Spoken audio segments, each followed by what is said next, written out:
Scream 7, directed by Kevin Williamson and starring Neve Campbell. I'm gonna burn it all down. Mother!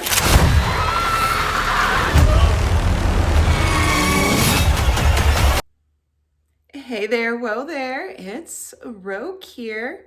Now I will be talking spoilers after I give my rating, so make sure you stick around if you're interested in that. Let's go ahead and start with the positives. Hello? Hello, Sydney. Did you miss me? It's really good to see Sydney back as the lead character. As much as I did enjoy the Carpenter sisters, there's just something special about Sydney. This does feel like a good continuation from her character arc in Scream 4. You really could just go straight from Scream 4 straight into Scream 7. Well, you sure know a lot about me for another asshole hiding behind a voice changer. Oh, I'm not hiding, Sydney. I really enjoyed seeing Sydney's family life and the coffee shop that she now owns. I really like that her daughter is named Tatum. That's a really nice callback. Courtney Cox as Gail Weathers, I always enjoy. I think she is such an underrated character in this franchise. I know she's easy to hate, but I really like her character. I think she's a nice contrast. See it. Let's unmask this fucker. Gail does seem extra sassy in this movie, which I did like. To me, that makes sense considering Dewey is no longer around. All your friends died for just being near you. The twins from Scream 5 and 6 are back, and I really enjoyed having them. Although I do feel like they were underused in this movie. They definitely needed more screen time and more to do with the plot. However, the little bit that we did get of them, I did really like. There are a couple kills in this movie that I really enjoyed. The gore is a lot of fun, carnage candy. Unfortunately, that is where my positives are going to end. So let's go ahead and jump into the mixed. Oh, that's so cool. It's a motion detector. So there is a really interesting plot involving the use of AI, but unfortunately, it just feels underwhelming. I definitely felt like they could have fleshed that out a bit more. It was a good idea. They just didn't go hard enough with it. I wanted more. Same thing with the technology that we see early on in the film. While I liked the idea and where they could have gone with it, unfortunately, they just don't take it very far. And it's interesting, but I wish we could have had more. And my final mixed is going to be the number of FaceTimes or video chats happening throughout this film. I get it. It's something that's really popular currently, so it makes sense that they have added it into the film. It just doesn't feel right. The Scream franchise is known for their phone calls, so there's just too many video chats, too many FaceTimes for me, which is going to lead me into my negatives. Tatum, listen to me. He's trying to find another way in. We're gonna do this together. You're gonna have to shoot him through the wall. Shoot him now! Do it now! In that same heartbeat, as I briefly touched on, there's not enough phone calls in this movie. We don't get to hear the iconic Ghostface voice on the phone, except for a few times. They're very brief phone calls. I just wanted more. Hello? Hello, Sydney. Did you miss me? I did like the ideas, but everything just felt underdeveloped, needed to be fleshed out a little bit more. Nice little town you found. You and your pretty daughter. Reminds me of where we grew up. Well, Sydney's daughter Tatum has a friend group that I just didn't get attached to. I don't even remember the character names. It definitely didn't bother me when Ghostface got to them. Can't believe we're staying at the Psycho Killer B&B. There is bad acting in the opening act of the film, and the Ghostface reveal at the end I also did not like. Basically, the opening and the ending bookmarks the film in a way that I did not enjoy, I did not like. And my final negative is going to be the song that plays over the end credits. Kind of petty to mention, but I didn't like the song. It didn't fit the tone. It didn't fit the franchise overall. There were some good ideas here, but it just felt underdeveloped, undercooked.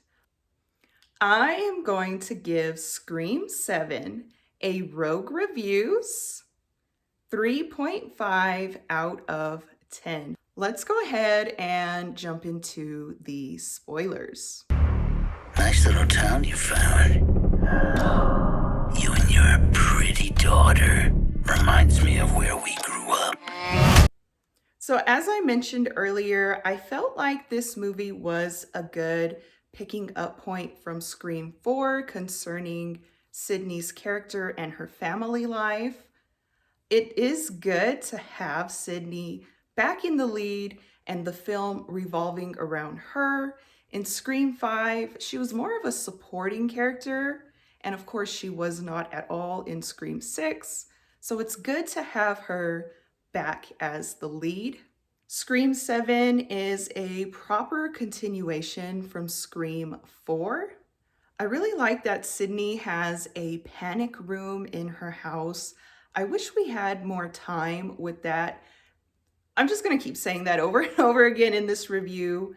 The things that I did like, they just didn't give enough of it for me.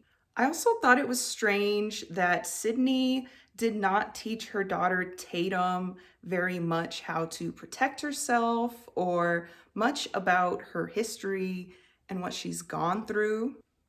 As I mentioned, there were a couple kills that I did really like. One of them is in the opening scene. There is a woman who is set on fire, which was just so brutal, so much fun. There is another scene involving a beer tap. I believe that's what it's called. I'm not a drinker. It's really fun to see the blood and beer mixture pouring out of this character. Really enjoyed it. Probably my favorite kill of the movie. So there is a lot of tech in this movie involving a robot ghost face, AI, motion capture, cameras, etc. And while I do like that and where they were going, it just felt underdeveloped. Like we needed more. Specifically in the opening scene, there is this really cool ghost face robot that never comes back. I thought by the third act, we were going to have an army of robot Ghostface, but no, it's just the opening scene. So I like that idea. Maybe it'll make a comeback in a sequel. Maybe we'll get to see that in Scream 8, but I do wish we had it here in Scream 7.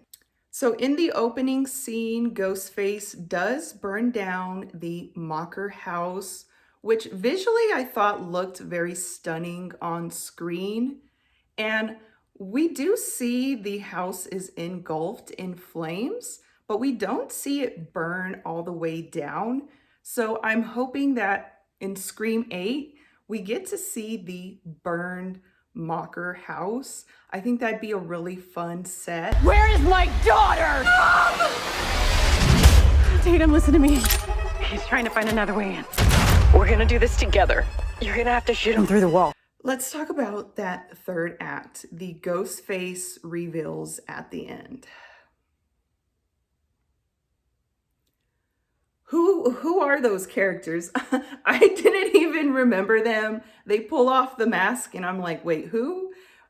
They are literally characters we met very briefly.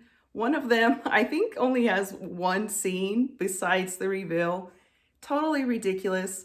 I didn't remember who they were and I just wasn't invested. In my opinion, this is the worst Ghostface reveal out of the franchise.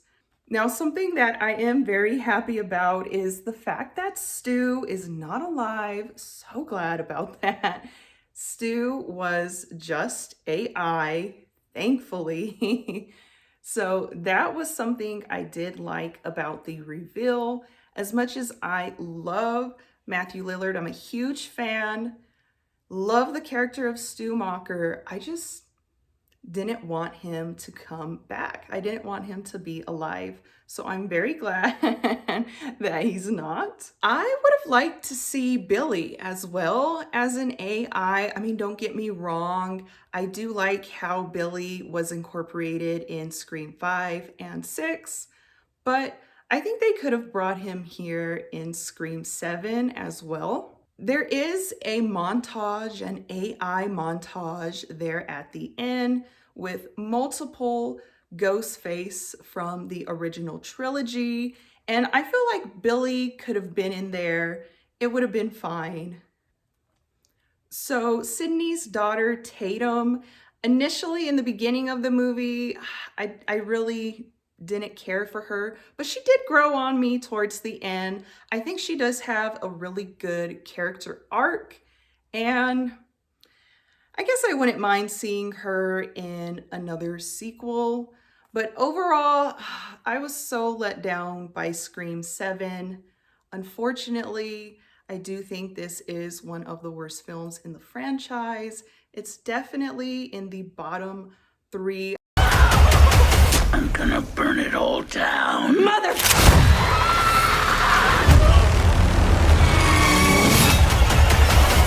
Join my Rogues Gallery by clicking the subscribe button. Give this video a like and leave a comment down below to show your support.